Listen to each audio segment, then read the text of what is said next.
Bien, ya lo tenemos al economista Alberto Acosta. En segundos vamos a estar saludando con el economista Alberto Acosta. Estamos esperando que nuestro compañero Jorge Aycar lo ponga en pantalla y conversamos con el economista Alberto Acosta. Vamos a hablar con el economista Acosta sobre la reforma a la Constitución para instalar bases extranjeras y también vamos a tocar el tema eléctrico porque él fue ministro de Energía hace mucho tiempo atrás. Economista, gracias por acompañarnos en esta mañana aquí en Ecuador en Directo. Bienvenido. Muy buenos días, Jaime, para el gusto. Buenos días, economista.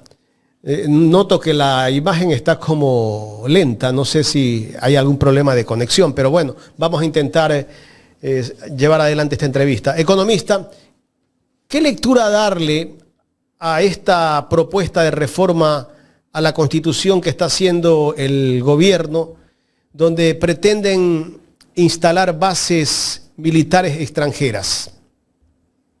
Bueno, la primera pregunta que me hago yo es, cuando hablamos de bases militares extranjeras en la actualidad, ¿se está pensando en la posibilidad de que vengan militares de diversas naciones? ¿O debemos estar de que lo que se quiere es que vengan bases militares norteamericanas? Esta es una pregunta general, pero para entender el contexto y para entender, o tratar de entender cuál es el objetivo del presidente Noboa, creo que habría que hacer una serie de reflexiones. Imaginémonos que esto se está realizando en teatro y el fondo es la situación de inseguridad que atraviesa la sociedad ecuatoriana. Una sociedad atrapada, crimen organizado, el narcotráfico, delincuencia, una sociedad angustiada y atemorizada, una sociedad que está dispuesta a dar cualquier de solución que se le plantee, que le ofrezca resolver la cuestión de la inseguridad, del tráfico y del crimen organizado. Y en la consulta popular pasado, el presidente Noboa obtuvo resultado positivo en 9 preguntas, las que tenían que ver con en clave de militarización de la sociedad y en clave con más populismo penal. Pierden las preguntas de fondo, como era el arbitraje internacional y como era la flexibilidad laboral. Esas eran el corazón de la consulta, el resto va en clave aprovecharse de este sentimiento de inseguridad de la sociedad ecuatoriana. Un segundo escenario que está planteando tiene que ver con el proceso electoral. Mejor dicho, el proceso electoral desde que antes de la posición del presidente. Economista, me escucha. Economista, tenemos un problema con su imagen. Le vamos a pedir que salga y vuelva a entrar para ver si mejoramos la señal. Le pedimos que salga y vuelva a entrar al link que le enviamos para intentar mejorar la calidad de la señal que tenemos. Bueno, vamos hasta que nos vamos a contactar con el economista Alberto Acosta. Vamos a saludar a nuestros amigos y amigas. Recuerden que es importante tener los likes. Uy, ya me esta publicidad que me salió, hay que dejarla que corra porque eso también nos ayuda muchísimo.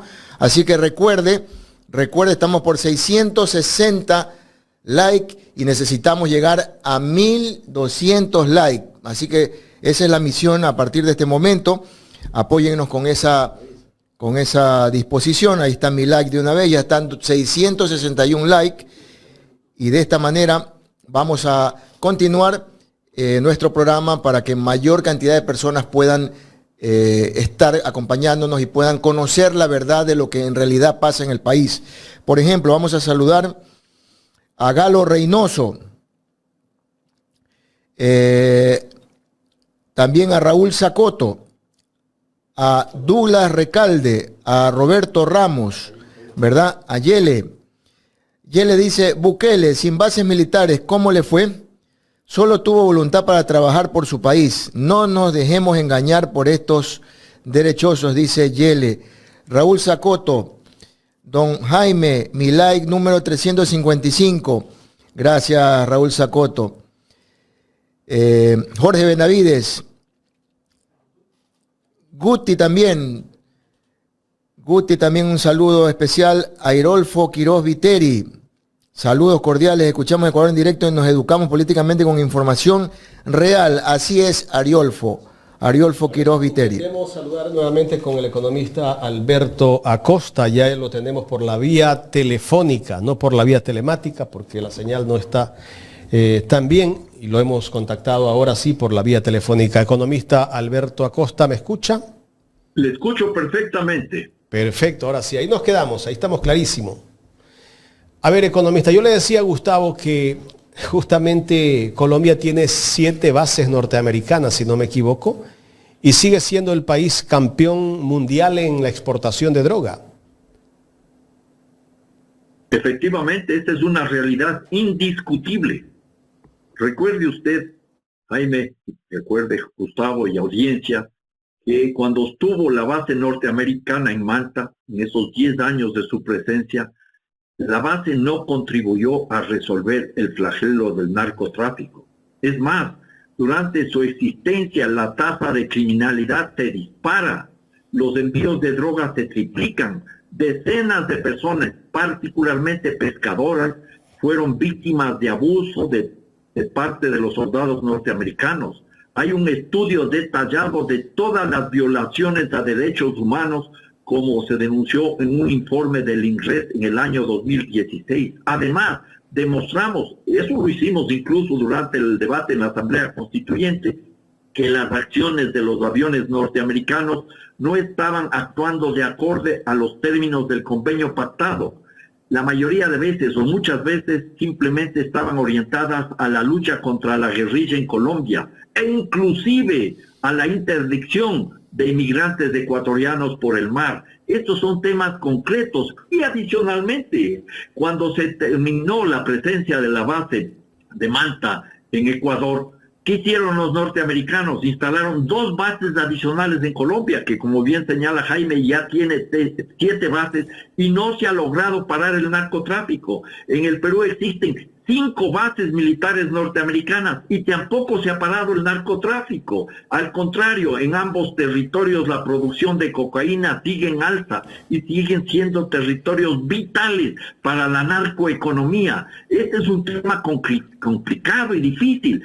Los Estados Unidos, que es una potencia de alcance imperial global, cuenta con cerca de 1,000 bases e instalaciones militares en el mundo que le sirven para asegurar su poder político y para asegurar el bienestar económico de su sociedad sin que se haya restringido la expansión de la droga en el planeta. Yo creo que esto tiene que quedar muy claro. Y adicionalmente, quizás vale hacer un poco de memoria.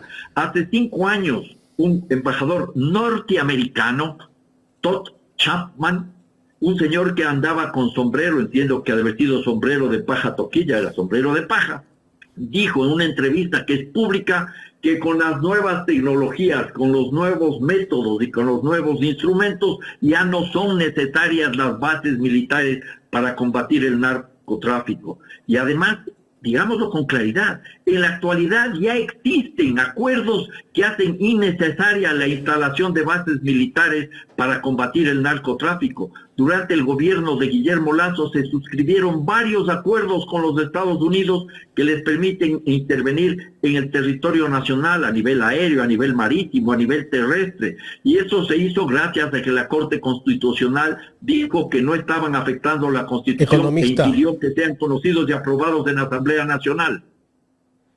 Economista, esta Sí. reforma constitucional que plantea el gobierno, para traer bases militares extranjeras, ¿puede ser que viene cualquier país a instalar bases extranjeras acá a Ecuador o solamente es para Estados Unidos? ¿Podría venir la China? ¿Podría venir Rusia? Podríamos tener un gobierno, otro tipo de gobierno al actual, que no sea tan sumiso a Washington y que diga que nosotros podemos tener una base militar china. Los chinos ya están presentes en algunos territorios en nuestra América. Hay una base militar en Argentina que se aprobó su instalación, creo que por 50 años, durante el gobierno de la Kirchner, de la señora Cristina Fernández de Kirchner. Y entonces de ese tema también hay que pensarlo desde esa perspectiva. Se permite la presencia de bases militares extranjeras y eso puede dar lugar a cualquier cosa.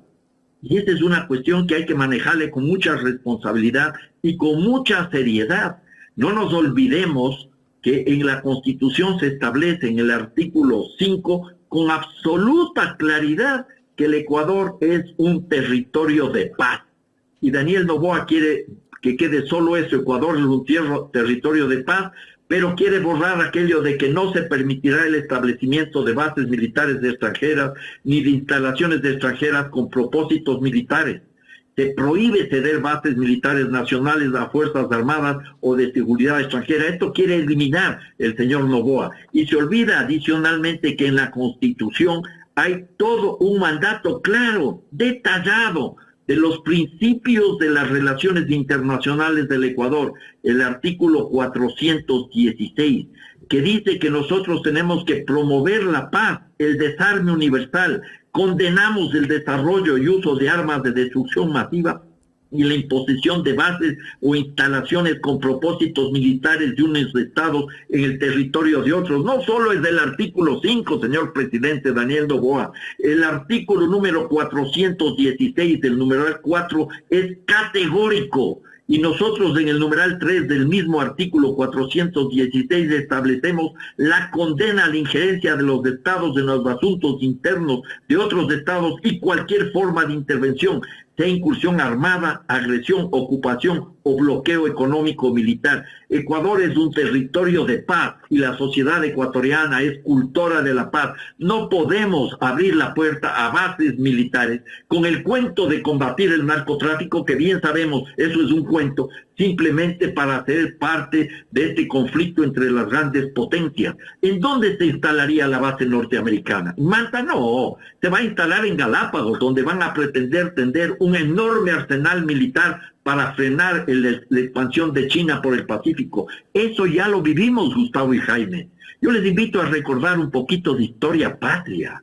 1941, parte del territorio ecuatoriano, sobre todo la provincia del Oro, ocupada por tropas peruanas.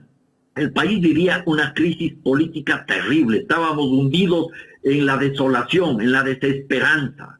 Empieza la intervención norteamericana en la Segunda Guerra Mundial, luego del ataque japonés en diciembre del año 41 a Pearl Harbor, e inmediatamente, sin autorización del Estado ecuatoriano, sin autorización del gobierno ni del Congreso Nacional, desembarcan tropas yanquis en la península de Santa Elena, en Salinas y en la isla de Baltra, en Galápagos. Luego se les autoriza que se queden y el Ecuador tuvo que ceder su soberanía sin siquiera recibir el respaldo de los Estados Unidos para cuando nos obligaron a firmar el Tratado de Río de Janeiro a fines de enero del año 42. Estas son partes de la historia. Ahora quieren aprovecharse de la grave crisis que tenemos, quieren vender el cuento de la lucha contra el narcotráfico con un gobernante cada vez más sumiso a los intereses imperiales. Podríamos ver su posición a favor de Israel en medio del genocidio al pueblo palestino. Podríamos ver su posición a favor de Ucrania cuando quiso devolver armamento ruso a través de Estados Unidos para que vaya a la guerra en Ucrania.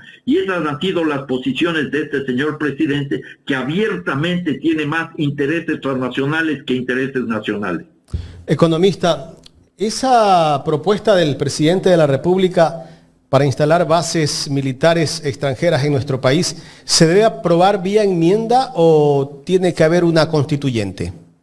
No tiene que haber una constituyente. Hay varias vías para aprobar esta decisión. Esta es una reforma constitucional, según lo que el mismo presidente ha dicho, es una reforma constitucional, ¿ya? Y en este escenario nosotros deberíamos estar conscientes de que eso toma su tiempo, no es tan fácil.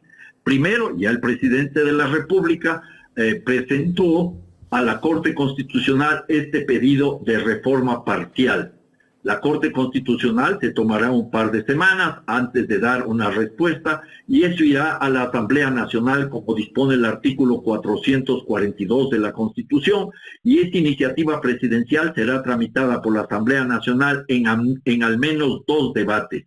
El segundo debate se realizará en al menos 90 días después del primero. Imaginemos que se tome un mes la Asamblea de la Corte Constitucional, porque espero que no sea todo a la carrera, luego que vaya a la Asamblea Nacional, que está en plena campaña electoral, y luego se tomará el tiempo que está establecido, que son tres meses entre el primero y el segundo debate. Y solo entonces, si la Asamblea aprueba la reforma, se convoca un referendo dentro de los 45 días siguientes. Yo lo que veo es que esta propuesta del presidente Daniel Noboa, que tiene una clara intencionalidad de ser cada vez más sumiso con Washington, con el imperio norteamericano, es también una suerte de herramienta o mecanismo para entrar en el debate electoral. Ya estamos viendo este rato en las redes sociales a quienes criticamos a esta medida con argumentos, con elementos fundamentados, ya se nos tilda de amigos del narcotráfico o de apoyadores del crimen organizado. Somos los malos y los otros son los buenos. Estamos demostrando entonces que esta decisión simplemente es para entrar en el debate electoral. Y adicionalmente yo creo que debe ser una suerte de cortina de humo para distraer a la sociedad de los graves problemas que estamos atravesando. La situación es sumamente compleja y se está jugando definitivamente con el futuro del Ecuador. Economista, buenos días. Usted ha tocado un punto importantísimo, puso el dedo en la llaga. La verdad es que el interés de los norteamericanos por poner una base nuevamente en el Ecuador tiene que ver con intereses muy geopolíticos, porque todo lo que está aconteciendo en el mundo en tema de guerras está a la vista y está a la organización del gobierno norteamericano. Y hay otro tema muy importante, un vecino al cual tiene una gran reserva de petróleo, al que le tienen que poner los ojos ya desde ahora, porque la intención es desestabilizar a Venezuela para apoderarse finalmente del petróleo. Las Islas Galápagos son el punto estratégico y usted ha dicho perfectamente que la base iría hacia allá. Entonces los intereses de los Estados Unidos, que le está permitiendo un norteamericano como el presidente Daniel Noboa, nacionalizado ecuatoriano norteamericano, ¿verdad?, para que venga a Estados Unidos a ser los ojos del resto del mundo. Esa es la realidad, ese es el objetivo final, eso es lo que no aparece a primera vista. Para combatir el narcotráfico no sirve, lo hemos demostrado. No sirvió Manta, no sirven las 7 bases en Colombia, las 5 bases en Perú, los cientos de bases de instalaciones militares que tienen los Estados Unidos a nivel global, y no ha disminuido el narcotráfico. Porque no es su afán que disminuya el narcotráfico. Sobre eso podríamos discutir en otra ocasión. El hecho real y cierto es que nos estarían involucrando en medio de esta disputa geopolítica interimperial a favor de los Estados Unidos. Cuando el Ecuador, un territorio de paz con una sociedad pacífica, debería mantenerse al margen de esos enfrentamientos, fortaleciendo siempre la integración regional, porque solo unidos vamos a ser fuertes para enfrentar esta disputa de las grandes potencias. Y si hablamos de Venezuela, muchas de las personas y de los gobiernos que están preocupados, según ellos, por la democracia en Venezuela, sean los Estados Unidos, sea China, sea Rusia,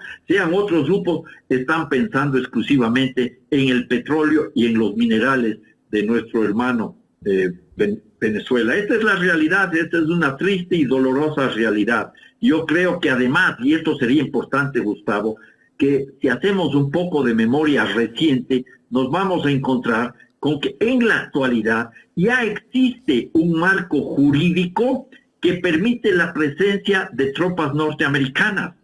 En junio del año 22 se concretó un primer acuerdo en esa línea entre los dos países. Colombia apoyando a que en Ecuador se impulse un plan, el Plan Ecuador, como decía Guillermo Lazo, emulando el Plan Colombia, que no sirvió para acabar con el narcotráfico y que es uno de los responsables por qué el narcotráfico, la violencia y el terrorismo están presentes en el Ecuador. Y entonces se firma un acuerdo entre los dos países. El Congreso de los Estados Unidos del mismo año apoya una ley de asociación entre Ecuador y Estados Unidos. En mayo del año 23 se firma un acuerdo para la intercepción aérea.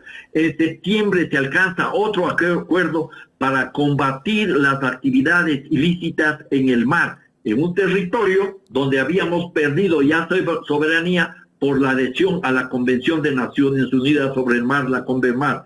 Y estos tratados por dictamen de la Corte Constitucional, no fueron conocidos ni aprobados por la Asamblea Nacional, como dispone la Constitución. Lo mismo sucedió con la base de Manta, y lo mismo sucedió en el año 1941, cuando mencioné esto hace algunos minutos. Y entonces, en la actualidad ya existe una suerte de compromiso que se estableció en un acuerdo suscrito en octubre del año 2023, que se llama el Acuerdo Relativo al Estatuto de las Fuerzas, que también recibió luz verde de la Corte Constitucional sin debate en la Asamblea. Y ese acuerdo fue ratificado por el presidente Noboa. Y entonces, en ese escenario, ya las tropas norteamericanas pueden moverse en nuestro territorio. Es muy claro el acuerdo, habría que analizar los términos a los que se llegó ese acuerdo, a los que les da un tratamiento preferencial, inmunidades y privilegios diplomáticos a las tropas norteamericanas, incluido al personal civil y contratistas estadounidenses.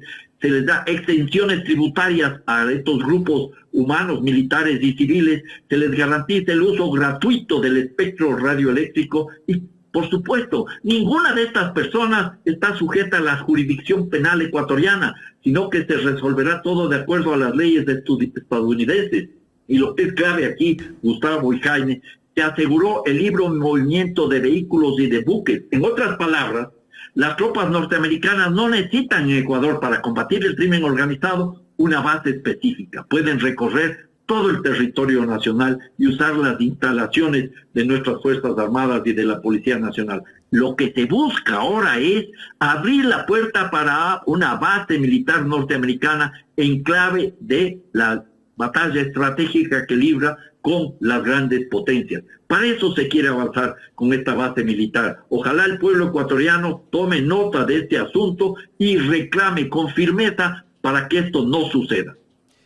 Permítame pensar mal para ver si acierto, economista, porque con esto yo creo que un gobierno de transición como el de Daniel Noboa lo único que está haciendo es asegurarse 4 años más. Porque todo el mundo sabe que detrás de esto está el poder norteamericano para poder de alguna manera también inducir al tema del triunfo en las elecciones. Pero bueno, eso es pensar mal para ver si acierto. Hay otro mal más también que el Ecuador tiene que enfrentar, y lo llevo ahora al tema de la crisis, dice el ministro de Gobierno, de agua y no energética. ¿Cree usted que es cierto que hay una crisis de agua y no es una crisis energética?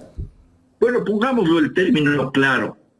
Lo que hay es una crisis de intelecto, porque está demostrando el señor ministro que no conoce de la materia y está hablando de cuestiones en las que él nunca se ha inteligenciado.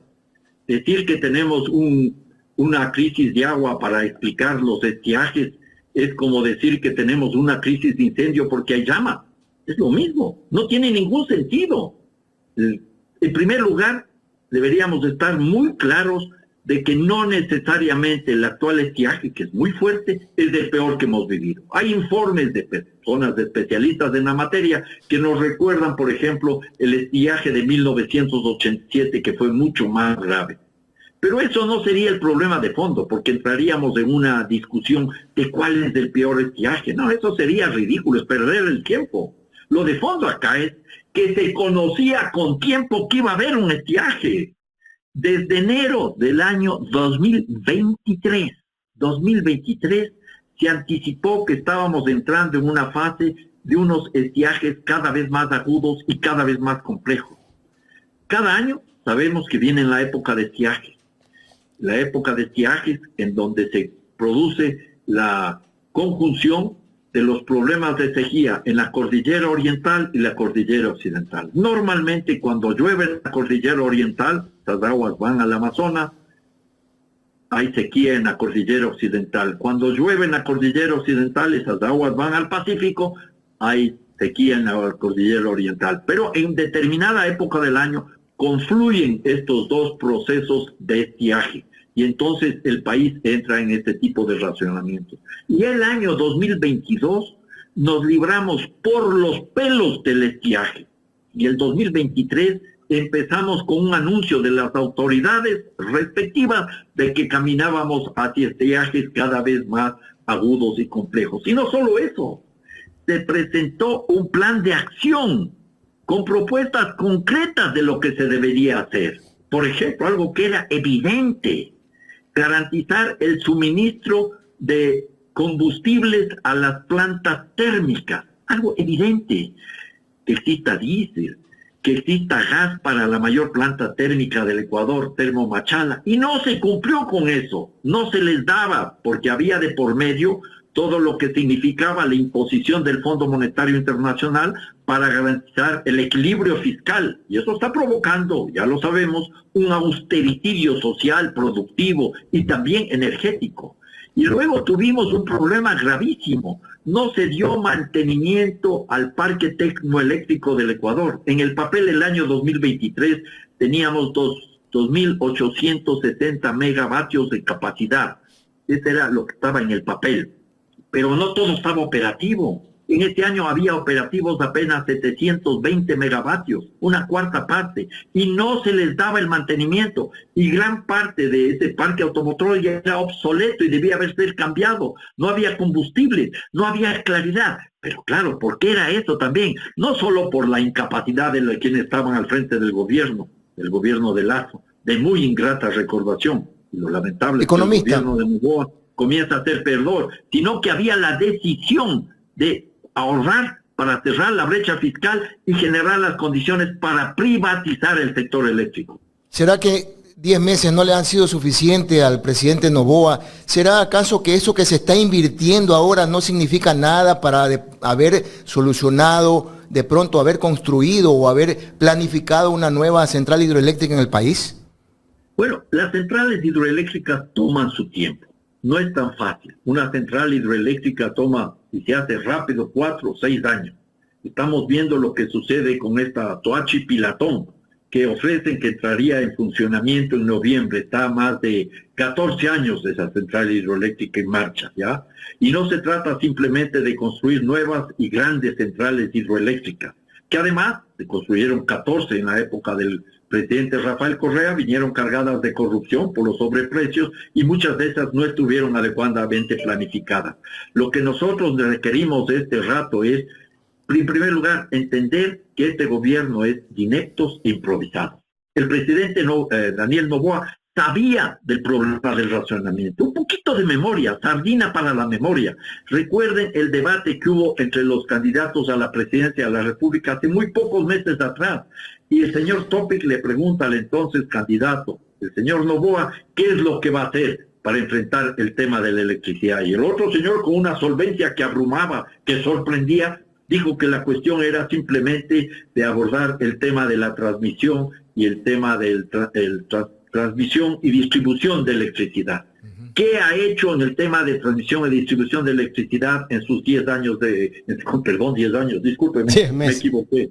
10 meses. Ojalá no sea premonitorio, me daría vergüenza de haber dicho. Cuidado, economista. No, me quedé frío. Ojalá no sea una maldita premonición. Estos 10 meses, podía haber hecho algo en ese campo. Y no me venga el cuento que no tenía recursos. Había recursos, señor, hay recursos. Él dijo que en 9 meses solucionaba el problema. Sí, no lo solucionó. Y ahora están estos apagones a los que nos vemos obligados en el país para tratar de resolver el tema de la transmisión y la distribución, porque era conocido que no había mantenimiento. Eso era conocido desde antes. Y había recursos, Jaime. Así es. 28 Economista. de diciembre, termino la idea esta, 28 de diciembre del año 2023, en funciones Daniel Noboa Atín retiró de las cuentas de la CENACE 498 millones de dólares que estaban depositados en el Banco Central. Seguro retiró plata de la CELEC y seguro retiró plata de la CENEL. Había plata, pero ese dinero era para pagar la deuda externa, para cumplir con el Fondo Monetario Internacional, y eso ha ahondado la crisis del pueblo ecuatoriano. Finalmente, economista, en 30 segundos, ¿qué pasaría si este gobierno se extiende 4 años más? Usted dijo 10, pero 4 años más. Me niego a responder esta pregunta. Me niego sistemáticamente a responder esta pregunta, porque sería lamentable que el pueblo ecuatoriano elija a un gobernante que está demostrando no solo prepotencia, sino improvisación. 4 años más del pasante de Carondelet en la gestión pública sería terrible. Sería ahondar el manejo económico neoliberal, sería ahondar el manejo para enfrentar la inseguridad con la militarización de la sociedad, sería profundizar el entreguismo, esta sumisión colonial de muchos de nuestros gobiernos al imperio norteamericano. La sola idea me estremece. No quiero ni siquiera hablar sobre el tema. Economista Alberto Acosta, muchísimas gracias por su tiempo. Gracias a ustedes. El economista Alberto Acosta, expresidente de la Asamblea Constituyente, conversando con nosotros en esta mañana aquí en Ecuador en directo.